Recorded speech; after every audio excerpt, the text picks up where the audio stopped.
Hello. And we are doing the Daily Muse. Today, what is the muse of today? Well, today is 12,930. I was renumbering some files yesterday because I decided to use numbers for some of my personal files to keep them more organized. Like if you want them to show up in a list, sometimes a good technique is to make sure that they have a name that like sort of organizes itself in an alphabetical order. I know there's other ways of organizing. I just find it helpful sometimes to have things be in alphabetical order. But I guess alphabetical order is like the default, but I kind of like it to be chronological in my head because the more recent projects that I'm working on, I kind of like to stack, not necessarily according to the date that I'm working on them, but the date created. Anyway, it's a long story. So I was putting in some that were like 10,000 or 11,000. And I was like, oh my gosh, 1,000 days. Isn't that nuts? 1,000 days went by. Like, that's how you get to 12,000. You have 12 thousands.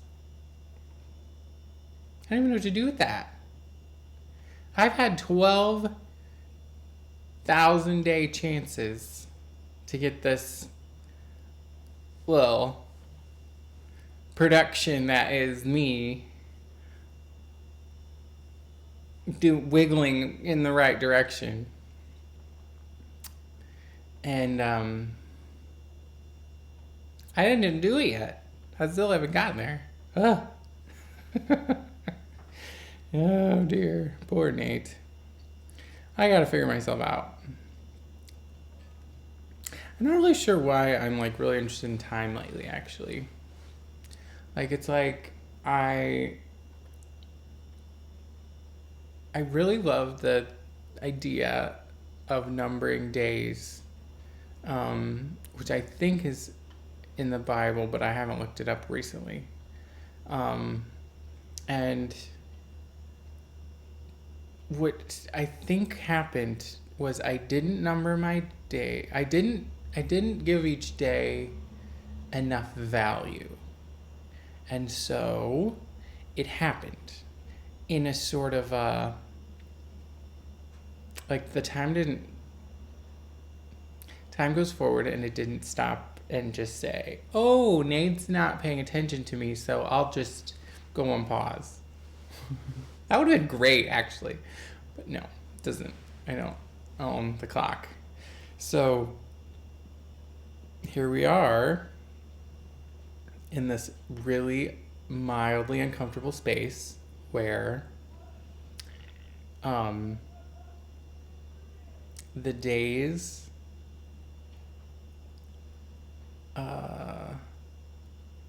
happened. Oh my gosh. And my sister has a few little kids, and they are probably under age 4, I want to say. They're under age 5, let's say that. And so it's like you get this grace period if your family's operating where you are a blank slate and you don't know what the world is going to you're a sort of a, people say you're a sponge, but I think it's more you're an observer. You observe a lot. There's a lot of observing happening. And what is this? What's this? I mean, imagine if you, and I'm not trying to be too wordy here, but imagine if, like, you know, every single thing that's in the room around you right now you had never seen before. Especially things that you see every day. Like that thing you see every day, You'd never see it. It just, you have no concept of it. Is it hot? Is it cold? Is it hard? Is it soft? What's it doing? Why is it there? Wow. Wow. Like your whole world becomes different. Yesterday I talked about the Chevy Suburban, I think, a little bit. One of the things that I thought was interesting is there's screens in the middle row of seats. On those screens, you can choose your you can choose a location you want to go to, and you can send it to the front seat. So imagine being a kid in one of those Suburbans where that's normal, and then that kid becomes an adult. Like their version of what you should be able to do is going to be so modified by that type of an interaction. Like, I don't know. This is all stuff that's known. It's just, I'm appreciating it. That's all.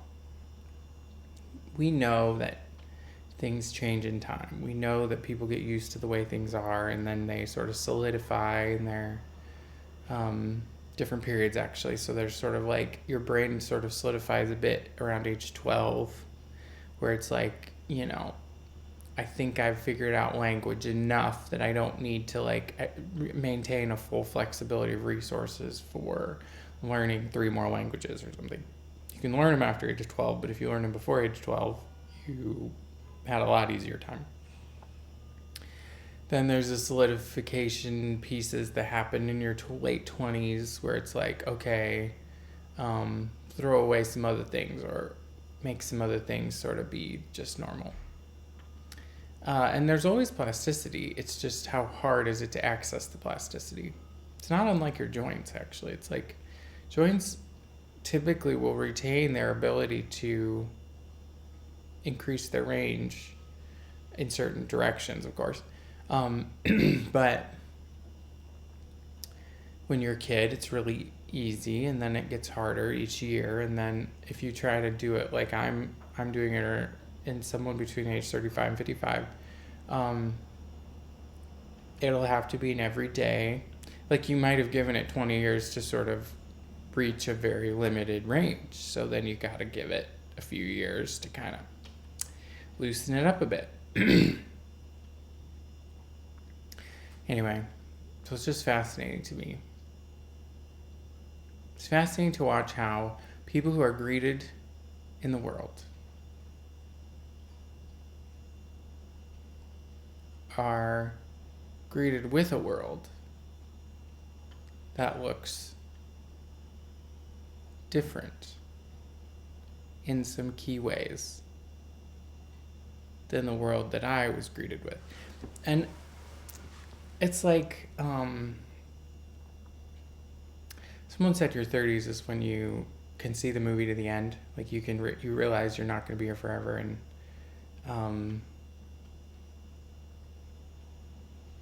so I think somewhere in there is the compounded perspective that time I'm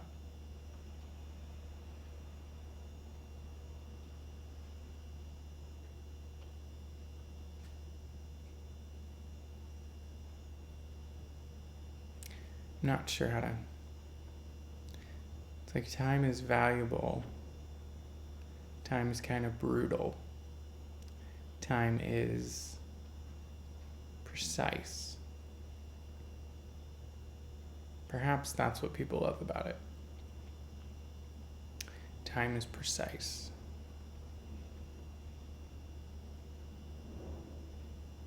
As they say, it's hard to cheat time because it's precise.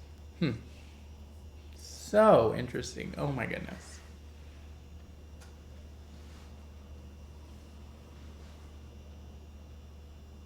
Goodness.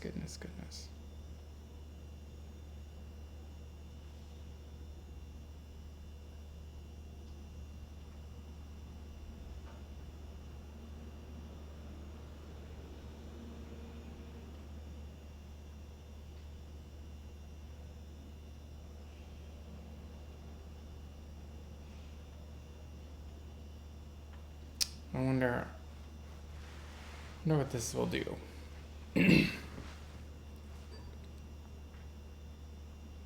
Like there's sort of this feeling, I think I've talked about this earlier, there's sort of this feeling of like lost years.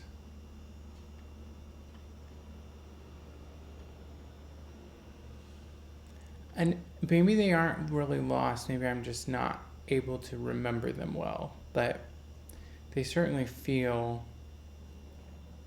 a bit lost in that the days happened and the creative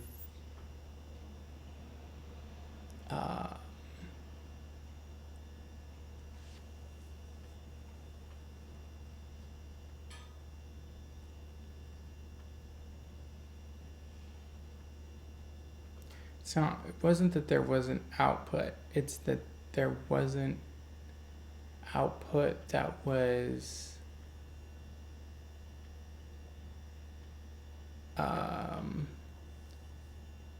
not implemented, but something to do with like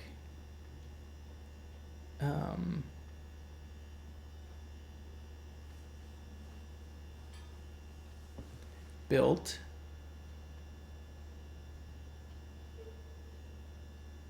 Maybe there was. Maybe I just haven't seen it yet. Or maybe it's more like I was building an intuition. It's very hard to build an intuition. And it also is very hard to notice that an intuition was being built. So maybe that's what it was. Huh.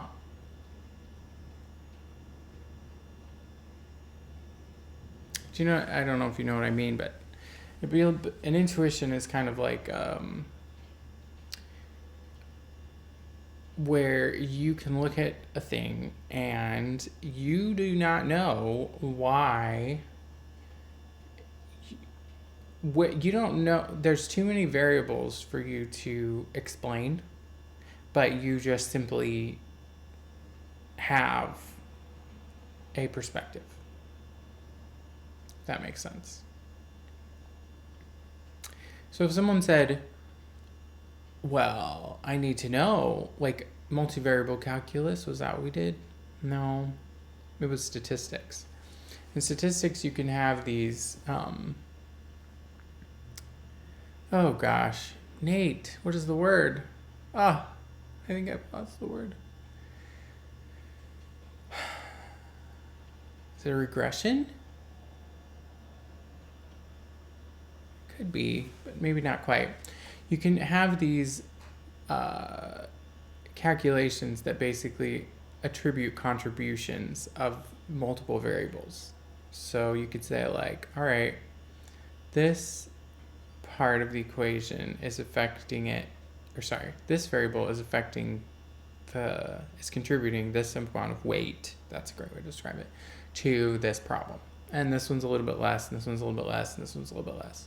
And so then if you change any one of those variables, you can see how the result changes, based on that weight.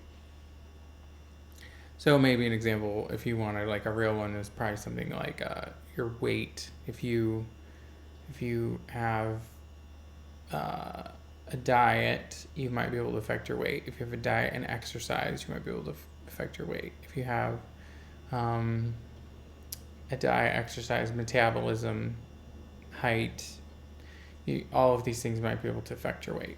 And so you could create an equation based on data that understands the contribution of each of those. Anyway, eventually as a bodybuilder or something, you sort of just develop an intuition of your body. It just says like, I need to eat more, I need to eat less, I need to work out more, I need to work out less. Like you don't necessarily have to use math to do it, you just kind of feel your way around it. And then if something breaks, if your pattern gets disrupted, then you go back and try to use math to help you figure out what's going on. So that was none of that was actually what I was thinking I was wanting to figure out today. But it has been 15 minutes, so maybe I should let that be enough. I'm sort of building an intuition, and it's fun. Well, the thing I wanted to talk about today, which maybe I should, because maybe it's short, is just that I don't fully understand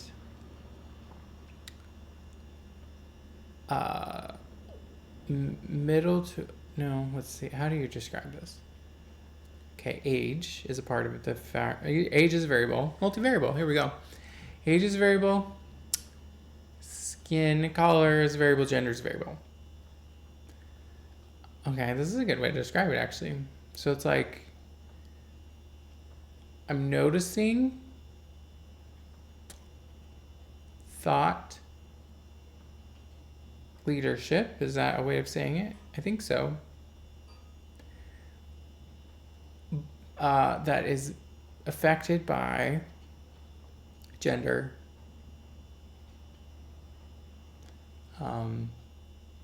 skin color, age. Wow, this is a great way of describing it. I'm so glad we did this. So basically, I'm saying that, like, I'm struggling with older. Is old the right word? I guess if you say a person's supposed to live 120 years, I would say old is probably the right word. Because if 120 is the end, then there's young, middle, and old. It just sounds bad. It doesn't sound bad to me. It sounds bad to them. I am old. I'm getting old. Old is a thing. Kind of like a library book. Old, not old. It's a thing. So, the white men that are older, especially since a long time ago,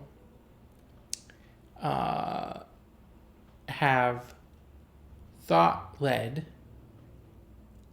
a large amount of a population into a certain perspective. And by the way, you can tell, I will be an old white man. But I don't like it. I'm fine with me. I can't do anything about that. I don't like the thought leadership where we let us, where we are. We can do way more interesting, way more diverse, way more fun. Yuck. We're in a weird, like, slivery, pointy thing. There's a circle and it has 360 degrees around it. So there's 360 slices that we've decided. I don't know who decided that. Probably someone. Well, that one I don't have as much of a problem with. So maybe I should say only some of the things. But a sliver of that is, what can be on TV, what can be on a newspaper, what can be taught in a school, what is a school. That's really more what I'm talking about. What is a newspaper? What does real estate look like? There's just all these, like, it's almost like overly optimized. It's like it's optimized so much it hurts, and it needs to go back to being a little more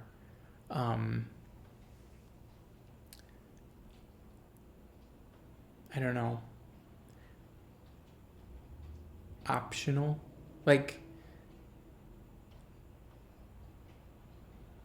if the building out my window was owned by a woman from Africa or something, there might be a contribution to the way that experiencing that building she brings to the way I experience that building.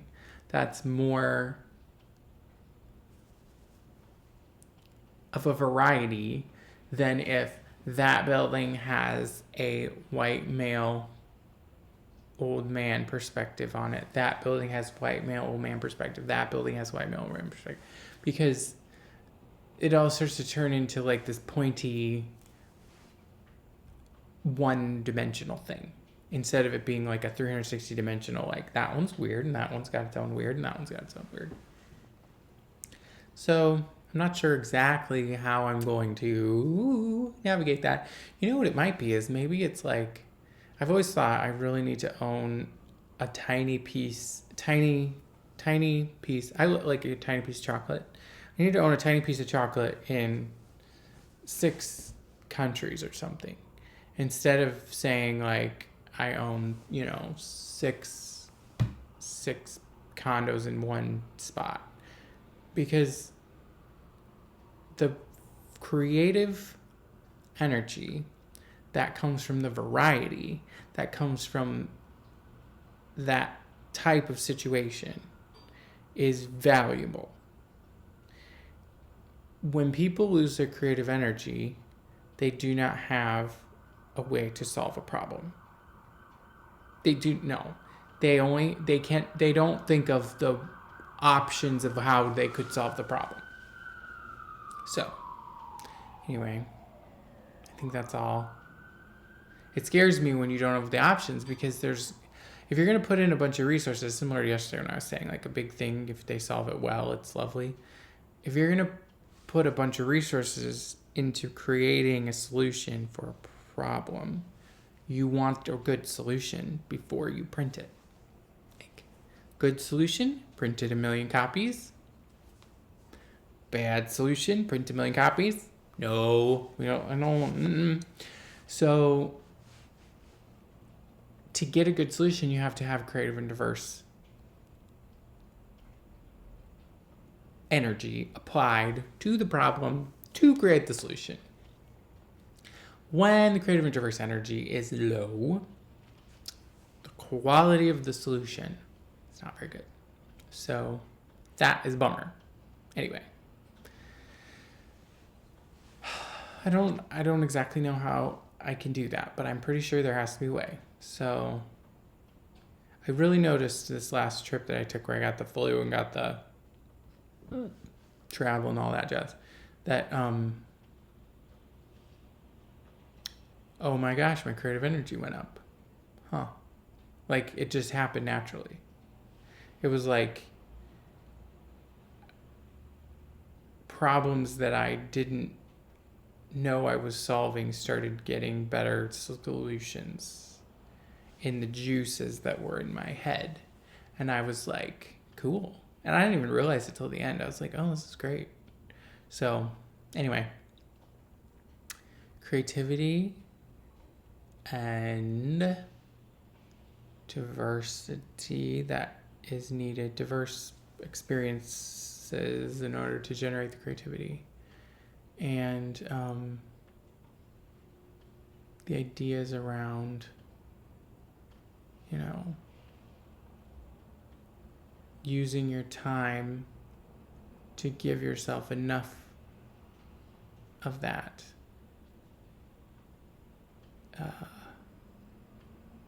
In this incredibly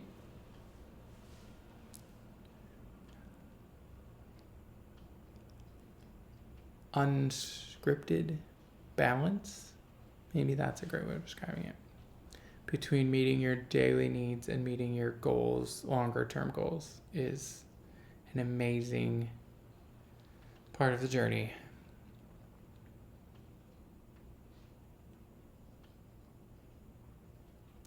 A journey in which